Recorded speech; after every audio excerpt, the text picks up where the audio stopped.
London. In the 21st century, London is a busy, modern, international capital, with all the traits of a sophisticated, up-to-the-minute, connected conurbation. Evidence of its modernity is simply everywhere, from the stylish high-rise to the transport infrastructure, which is being updated all the time, to the way this capital leads in the fields of popular culture, fashion, filmmaking and lifestyle. But appearances can be deceptive. Despite all this ultra-modern architecture everywhere, London has a really rich history dating right back to Roman times and before. And at its heart, the city has a dark medieval presence. And that's because just about 1,000 years ago, this city went through a major upheaval. And for the only time in its history since those days, London was invaded, and it was transformed by a force of hard-minded warriors whose brutal behaviour totally shaped the character of this place.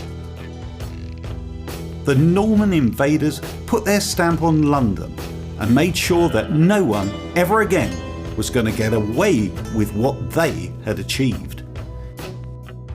But you have to hand it to them, because the building that most symbolises their rule of law, or should I say their rule of terror, is still here today. Right at the heart of the city is the Tower of London.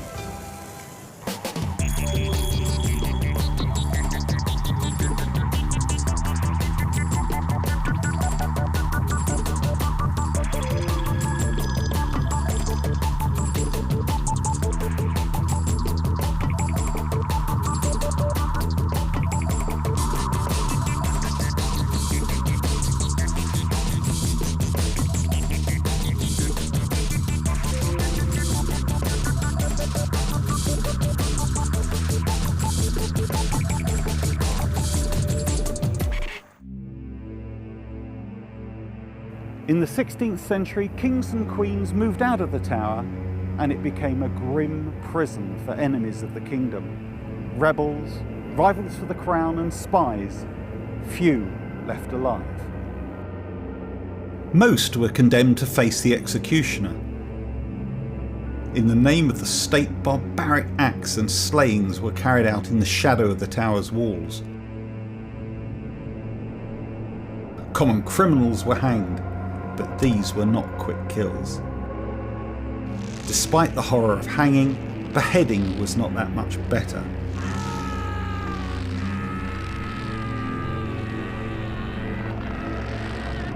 Beheading was considered a privilege, an honourable form of execution, reserved for nobles and gentlemen. Anne Boleyn, for example, was given the so-called privilege of having a French specialist swordsman brought in to slice off her head with a swift, single strike. As if having a head chopped off in a horrid, pulpy mess was not enough, the victim also took part in a gruesome and humiliating custom. The condemned was expected to give the executioner a tip to convince him to do a quick and efficient job. Despite the gratuity, records show that 3, 4 or even 5 strokes were not uncommon before the head was finally removed from the body. How long the victim was conscious during the ordeal is not known. The executioner's axe was heavy and not always the sharpest. It often produced a blow more like a meat cleaver than a weapon of incision or a surgical instrument. After the executioner held the head up to the roaring crowd. The head was then stuck on a pole and taken to London Bridge. The heads were then put on show for the public to see, an advertisement to show royal subjects what fate would befall them if they broke the law. The heads were coated in tar so they would last longer. Eventually the birds picked at the flesh and the eyes. Meanwhile the headless bodies were wheeled into the tower grounds and buried without markers. Deemed to be the worst form of execution was to be hanged, drawn and quartered, a fate that befell the likes of Guy Fawkes who dared to threaten the life of the king. The last execution of this kind was the work of Francis Walsingham. The man known as the father of modern spying was a master of intrigue. Walsingham was known as the spy master. The reign of Elizabeth I was the great age of the spy. It was the time when information was all important, when ignorance could mean death. When Queen Elizabeth established the Protestant Church of England, the Vatican ordered any Catholic in Europe to assassinate her. The Queen was in grave danger. The Queen's job was to protect the kingdom. But who would protect Queen Elizabeth? Who would look after her personal safety? It became Walsingham's lifelong obsession. Walsingham ran his web of intrigue from the Tower. He was a brilliant, ruthless politician who studied every spy network in Europe. He put together the world's first counter-espionage agency and planted spies across England to act as his eyes and ears. As a cunning spy, Walsingham knew that in the Tower's dark corridors, a whisper in the wrong place to the wrong person could mean a horrible death.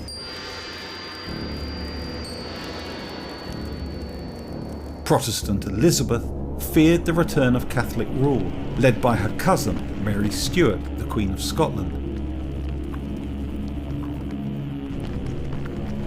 In a time of shifting allegiances, Mary had to flee Scotland to escape repeated attempts to overthrow her. Mary had no way out. She begged her cousin Elizabeth for sanctuary, but the sanctuary turned out to be captivity. When Mary entered England, she was arrested on suspicion of plotting against the crown.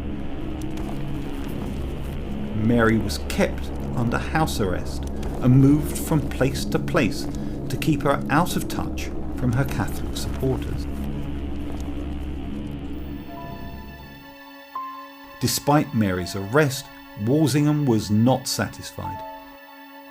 He could not rest knowing that Elizabeth's greatest enemy was alive and still posed a threat to her reign. Walsingham became obsessed with finding a way to get rid of Mary permanently.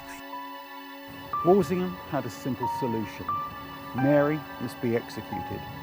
But try as he might, he could not convince Elizabeth to kill her own cousin. Elizabeth refused to sanction the execution of another monarch. Regicide was a serious precedent, and killing another royal might come back to haunt her if she was ever the target of a plot. But the perfect opportunity to get Mary fell into Walsingham's hands. As spymaster, he uncovered a scheme against Elizabeth, and it was a plot that seemed to lead directly to the imprisoned Scottish Queen. According to intercepted letters, the plan had been hatched by a Catholic partisan, Anthony Babington. He was a rich young man who adored Queen Mary. What Babington did not know would end up killing him. Two of his trusted conspirators were actually Walsingham's agents, so nothing Babington did remained secret. Walsingham learned that the plotters were smuggling letters back and forth, but some of the letters were in code. Working day and night, it did not take long for Walsingham's codebreakers to crack the cipher. In his own hand, Babington wrote that he and 10 of his followers would free Mary from her internment. Then they would put her on the throne and re-establish the Catholic Church. In addition, he planned to murder Queen Elizabeth. But the conspirators wanted Mary's approval before moving ahead. The letters were enough to have Babington and his men executed as traitors. But if Mary agreed to the plot, then Walsingham would have enough proof to have her head as well. Walsingham let the intercepted letter continue on to Mary. He knew that when she read the letter, she had a choice. She could either tell her cousin Elizabeth about the scheme, or she could go along with the plot. Mary decided to side with Babington. That decision would cost her her life. As Walsingham waited to read Mary's reply, he closed the net around Babington and his men. When word came that the plotters were meeting, England's spymaster struck. Soldiers swept in, arresting Babington and his followers. Cut off and under guard, Mary was not aware of Babington's arrest. Mary sent her reply just as the men were being hauled into the tower. Anxious to escape her captivity, Mary even suggested a plan. She wrote to Babington, 50 men, well horsed and armed, should come to take me, as my keeper has with him but 18 or 20 horsemen. She ended with, let the great plot go ahead. Mary was clearly involved with the conspirators, but she had not really clearly endorsed her cousin's murder either. If he was going to convince Elizabeth to execute Mary, then Walsingham needed irrefutable proof that Mary was involved in the plot to kill the Queen. He decided to take matters into his own hands. Driven by his personal war against Mary, Walsingham operated like a professional spy and dropped all pretense of morality. He manufactured evidence. Walsingham forged a postscript to the letter, making it appear that Mary agreed to the murder as she was finishing the letter. Now Walsingham could go to the Queen and ask for Mary's execution. When Elizabeth read Mary's letter, she was furious. She felt she'd done everything possible to protect her scheming cousin, but the forged letter convinced her. Elizabeth could no longer avoid the problem. Walsingham would have his way and Mary would die. Meanwhile, Babington and his cohorts were convicted of treason and sentenced to death.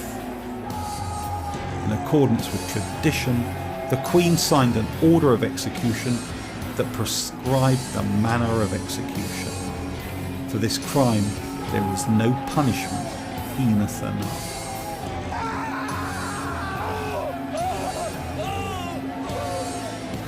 On September the 26th, 1586, the horror began.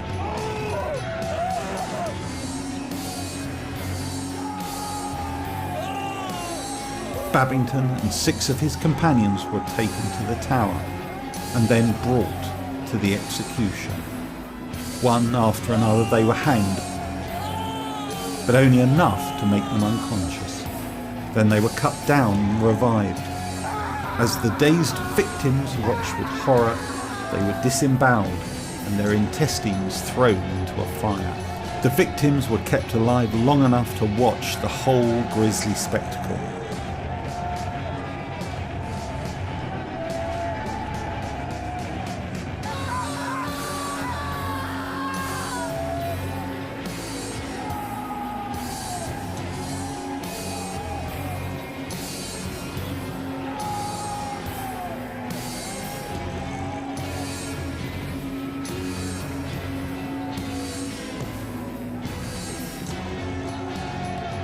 As each execution proceeded, the cruelty reached new heights.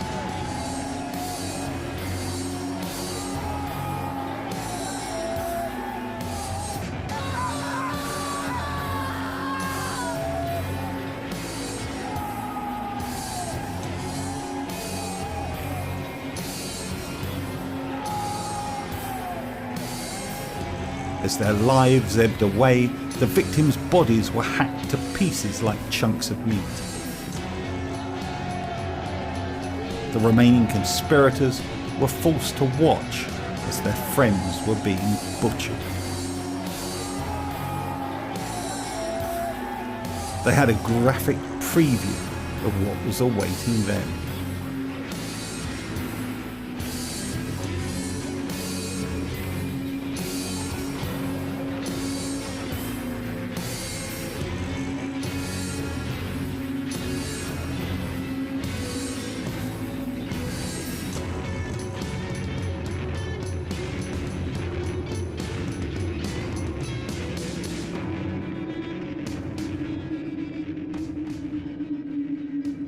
A public outcry rose against the barbaric disembowelments. It led Elizabeth to have the remaining conspirators simply hanged. From that day forward, there was not a public dismemberment in England ever again. Now it was Mary's turn. Mary was Queen of Scotland, and no court had ever tried the leader of another country. At first, Mary refused to attend the proceedings, insisting that no English court had jurisdiction over her. Finally, she admitted her part in the escape plan, but denied any part in the assassination scheme. It was too late. Her cousin, the Queen, no longer believed her. On February the 8th, 1587, Mary Queen of Scots was executed. The great plots against the Crown of England had been foiled.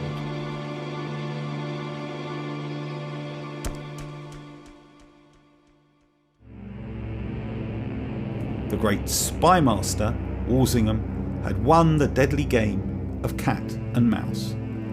Walsingham was the father of modern spycraft. His ends justified the means. A professional spy, Walsingham had a number of weapons in his armoury. Codes, disappearing inks, even murder. In the 17th century, as is today, information was power. The importance of secrecy meant that the ingenious means were used to keep messages secret. The first codes were simple numerical ciphers, with numbers substituted for letters. Other codes included puncturing the pages of a book with a pin, and the pinholes indicated letters that could be strung together to form messages. Spies writing with lemon juice used disappearing ink, so a secret message vanished as it dried.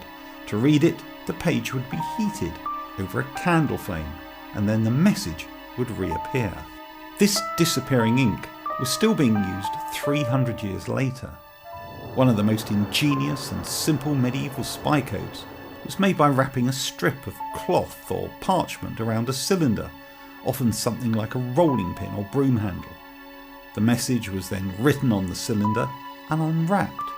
Even if it was intercepted, the message looked like nothing more than a string of random letters. And even if you knew the method, you needed a cylinder of the same size to allow you to decipher what was being said. Walsingham was obsessed with codes, but the great spymaster also recruited the brightest minds in the country to be part of his spy network.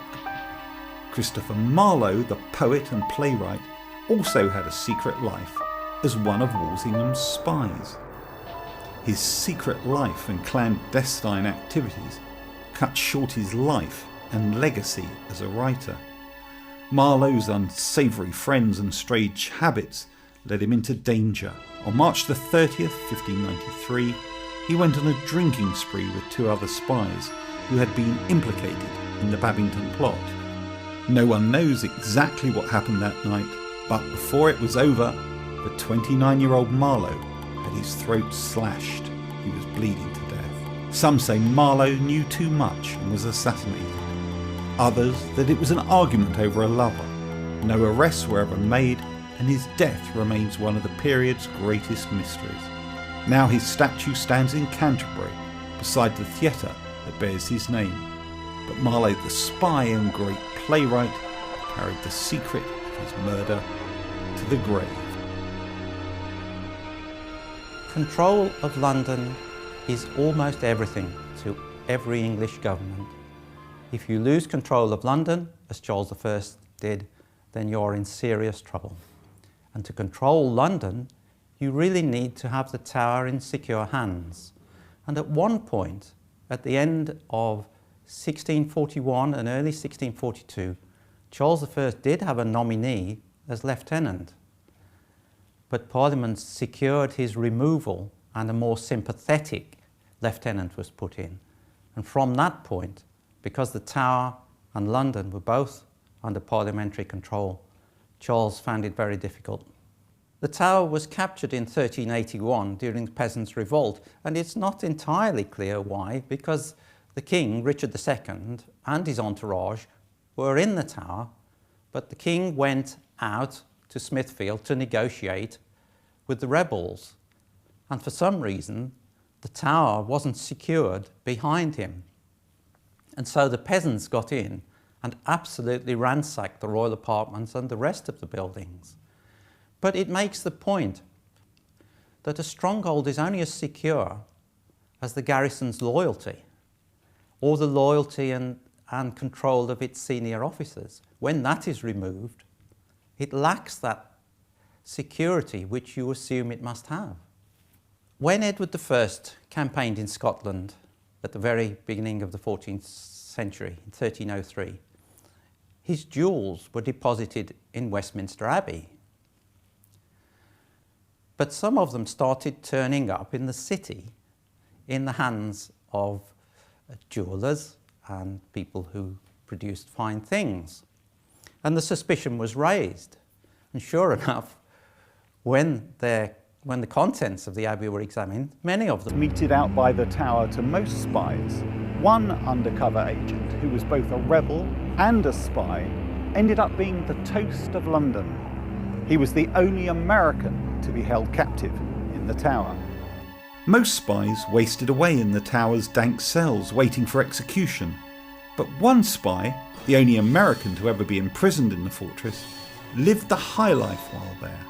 He carried on a romantic affair and became a London celebrity.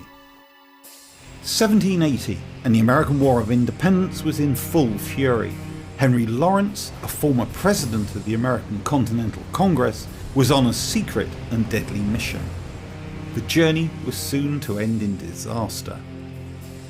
Lawrence's boat dodged the British Navy on the way to Europe, where his secret mission was to get aid for the American forces battling against Britain.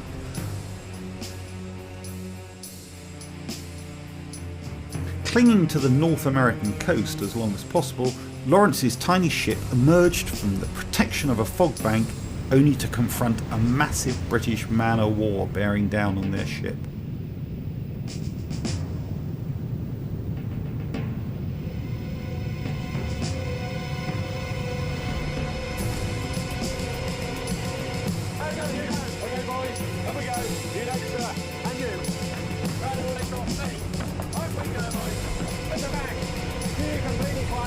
British forces clambered aboard the ship, and before they could grab Lawrence, he threw his secret diplomatic pouch overboard.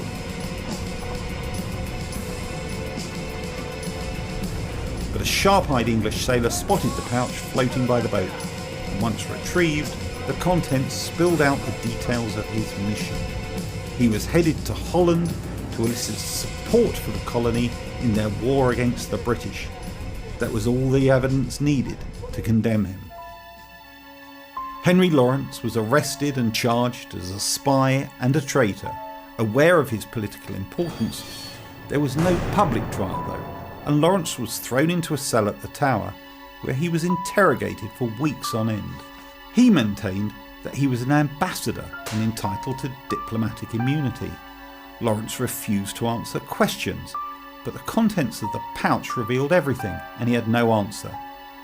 Lawrence was negotiating with a foreign power over an act punishable by death, and he knew it. He was left in a cell, convicted of high treason. And as an added humiliation, he was charged rent for the cell and had to pay for bedding, food, candles, and anything else he might need or use. He even had to pay his guards' wages. Meanwhile, they took pleasure in tormenting him. But things began to look up for Lawrence. The cause of the American colonies and their fight with Britain was popular amongst certain sections of London society, and Lawrence began to get a steady stream of visitors. Elizabeth Vernon was one of them. The teenage daughter of the Tower jailer, she began to befriend the American rebel, bringing him reading matter and writing materials.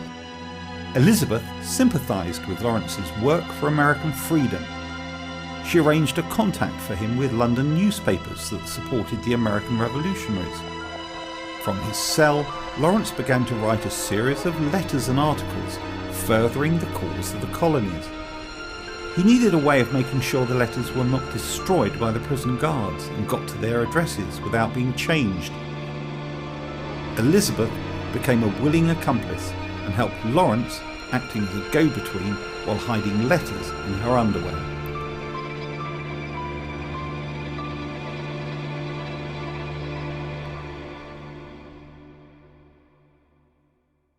Swept up in the thrill of these hidden activities, the teenage Elizabeth and her older American friend began a romance.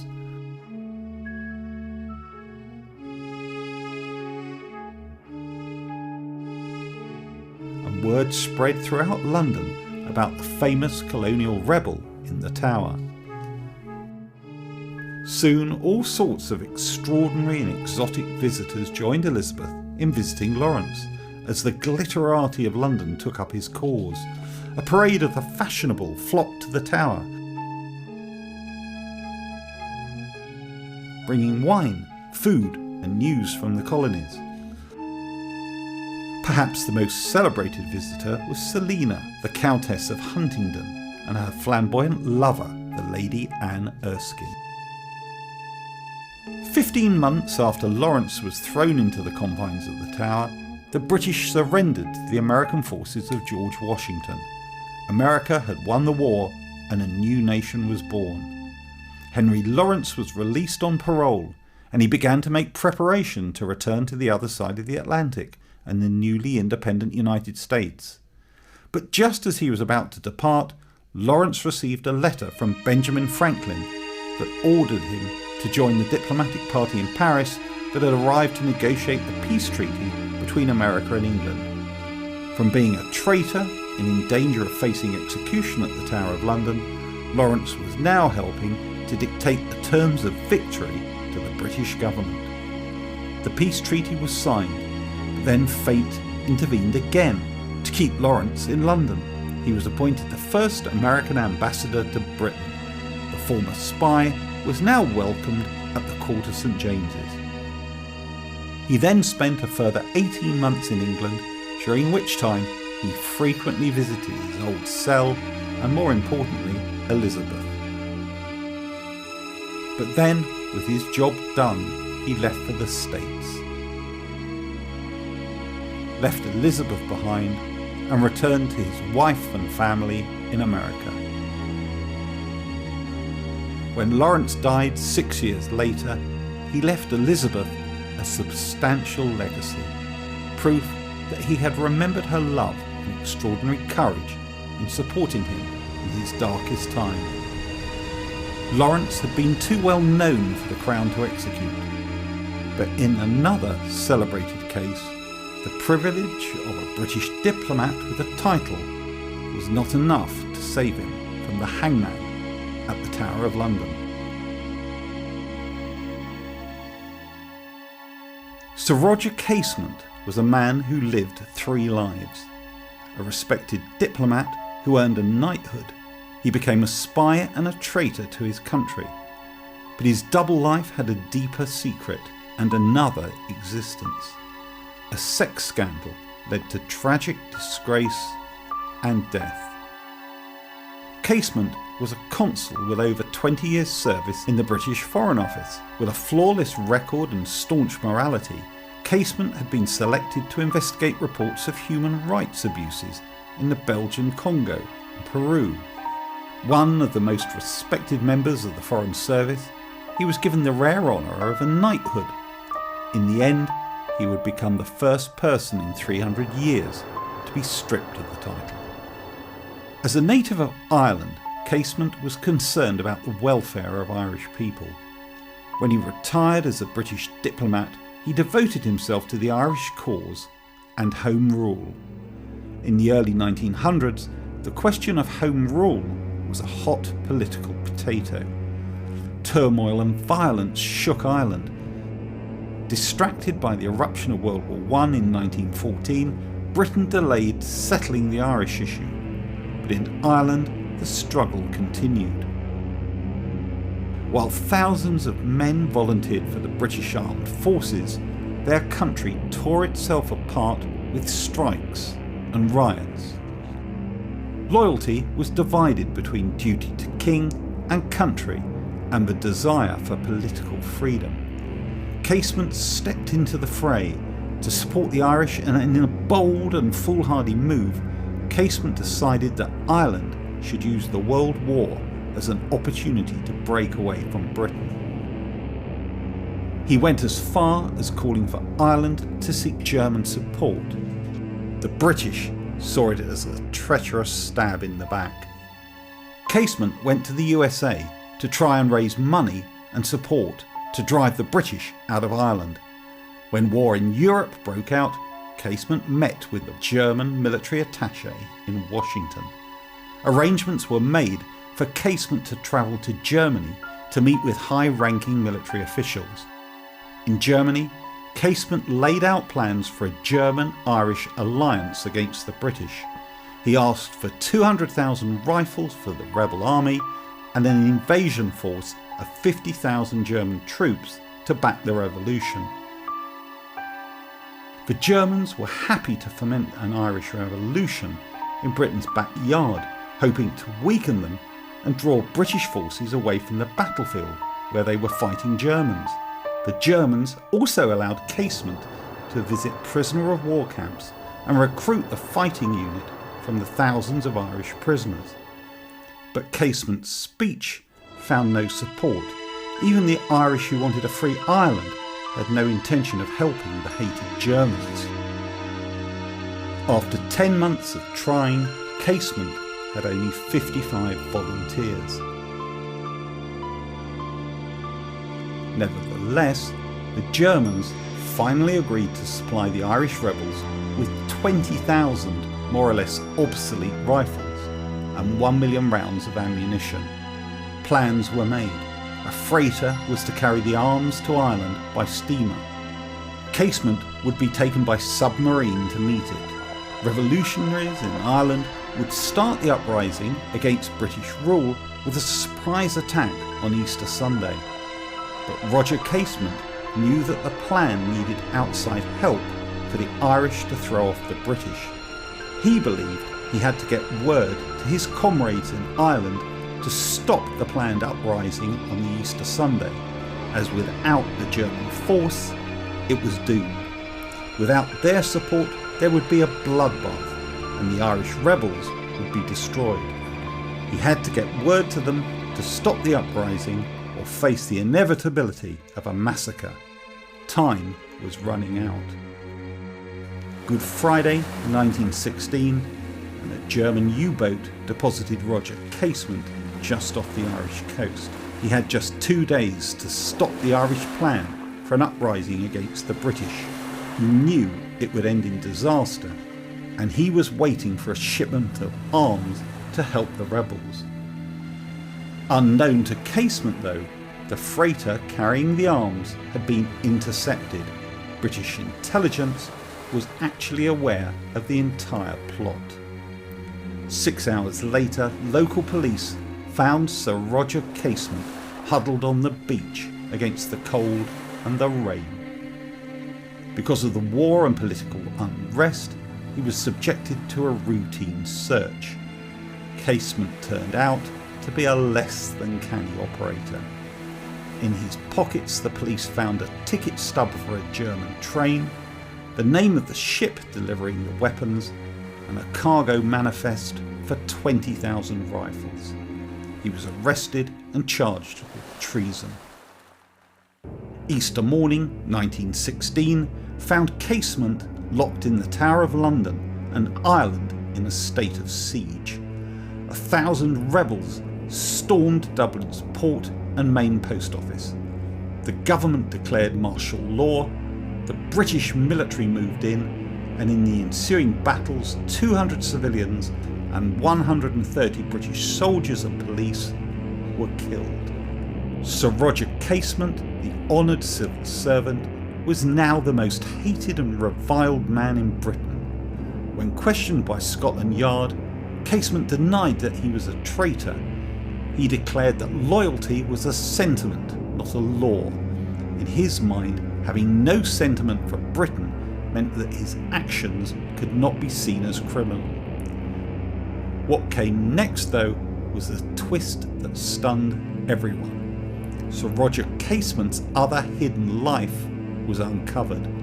It was the shocking secret of his sex life. Police, searching his London apartment, uncovered what were to be described as the Black Books. In his hidden diaries, they expected to find a record of espionage. But instead they were astonished to find graphic accounts of a secret life, filled with hired boys and an insatiable appetite for casual sex with men, and in particular, black men. It was all carefully set down in his diaries. In the conservative morality of the time, the revelations were considered so abnormal they were thought of as a form of mental disease. Shocked at the disclosure of the Black Books and the real Roger Casement, the government offered the diaries to Casement's defence lawyers. The evidence of the espionage left no doubt as to the final verdict of the trial, but the diaries would probably allow a plea of insanity. It would be humiliating, but it would save Sir Roger from execution as a traitor. Incredibly, Casement refused the offer. Somehow the seriousness of his situation failed to sink in. It never seemed to dawn on him that he was about to be sentenced to death. Standing in the dock, he appeared unaffected by the guilty verdict or the death sentence. Roger Casement, you will be taken to a place of execution where you will be hanged by the neck until dead. May God have mercy on your soul. The condemned man steadfastly insisted that the British government would not dare hang him, but he was wrong. The day after his conviction, Roger Casement was stripped of his knighthood, the first such instance in centuries. Unaware of Casement's sex life, the public that had admired his human rights activities rose to complain about the death sentence on Casement. The British government feared a backlash of support would make him a martyr to the Irish cause if he was hanged. So to diffuse support for Casement, the government leaked details of the diaries. No one would help Casement if they knew about his sex life, they reasoned. Excerpts were circulated amongst Casement supporters. Select newspaper editors were also let in on the dirty little secret. The Prime Minister, the American Ambassador, the Archbishop of Canterbury, and even the head of the Irish rebels were given copies of the diaries. Within days, Casement's support withered away. Old friends went missing, and even his Irish supporters turned on him. On August the 3rd, 1916, the most famous conspirator of a disastrous Irish Easter uprising walked to the gallows. The priest who accompanied him later said Roger Casement ended his life with the dignity of a prince.